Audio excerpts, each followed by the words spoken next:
Hello and welcome to FUAR, aka From Under a Rock, the podcast where we take each other out from under the proverbial rock on movies we think we all should have seen by now. We're doing a special cycle of our favorite movies, whether or not we've seen them or not. And this week, we watched Alien. But before we go into that discussion, let's introduce ourselves. I'm Steven Zarita. I'm Michael Ornelas. I'm James McAnally. Hi. And I'm Ryan Evans.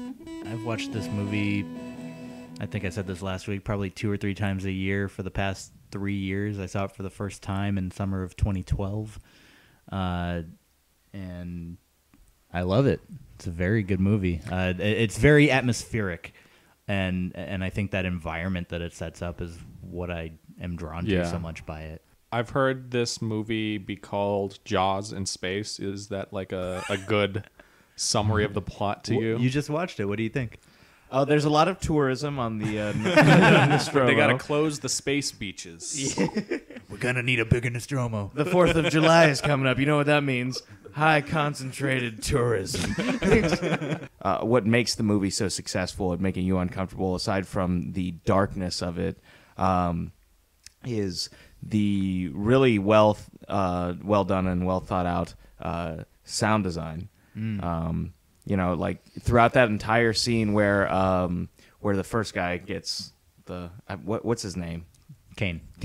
Where Kane like is eating and everybody's happy and you know everyone's having a good time. There's still a heartbeat in the background that you might not notice at first, but and it doesn't accelerate, which I also noticed, but yeah, like this heartbeat grows louder and louder as you realize something's not right with Kane, and then you know the alien bursts out of his chest, and that's like the final moment that you hear that heartbeat. So that entire scene, you think everything's all hunky-dory, and it's not.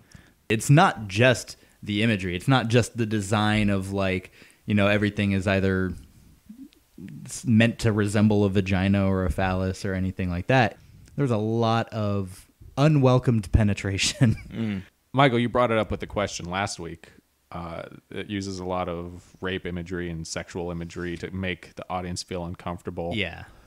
It's funny because like it totally works, and I didn't even realize it. Like, this is the first time I've watched the movie since I read the article about that being an intentional device used visually. This movie's called Jaws in Space, and so you have to kind of compare it to Jaws. And in Jaws, while it's actually called Alien, it makes me never want to go in space again. While both movies don't really show you the monster much, to kind of, you know, it's more scarier when you can't see it. In Jaws, they did some POVs from the shark, you know, that make you think, oh, the shark is really, it's like out. It's out to get you. It's hunting you. It's scoping you out. This movie, the alien kind of just appears in the room. Like, you know, for like a minute before it kills you, oh, hey, it's in the room. But I never got the sense that, oh, this alien is tracking you. Is it time to rate now? Sounds like it. Let's do it. Cool. Yeah, I pretty much said everything that I wanted to earlier about how there's nothing really wrong with this movie, and I just love watching it so much. With that, I think I'm just going to give it an A. It's been a while since I've watched this movie, but it's always a lot of fun.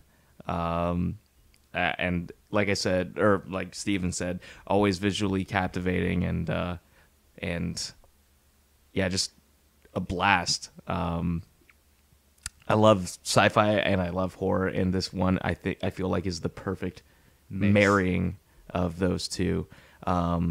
So I'm going to also give it an A. It's my favorite movie of all time. I'm not going to say that much more. It's my favorite for a reason. I give it an A+. It's a solid movie. I did still have those qualms about the pacing, even though the visual makes up for it. There, I did think about the pacing, and it didn't quite jump out at me in a scary way. I'm hovering between a B+ and an A-, but I'm optimistic. I'm going to give this film an A-. All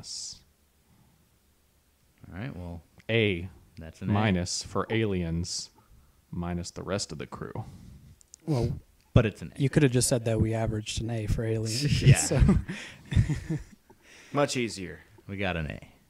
thank you once again for joining us for another episode of From Under a Rock.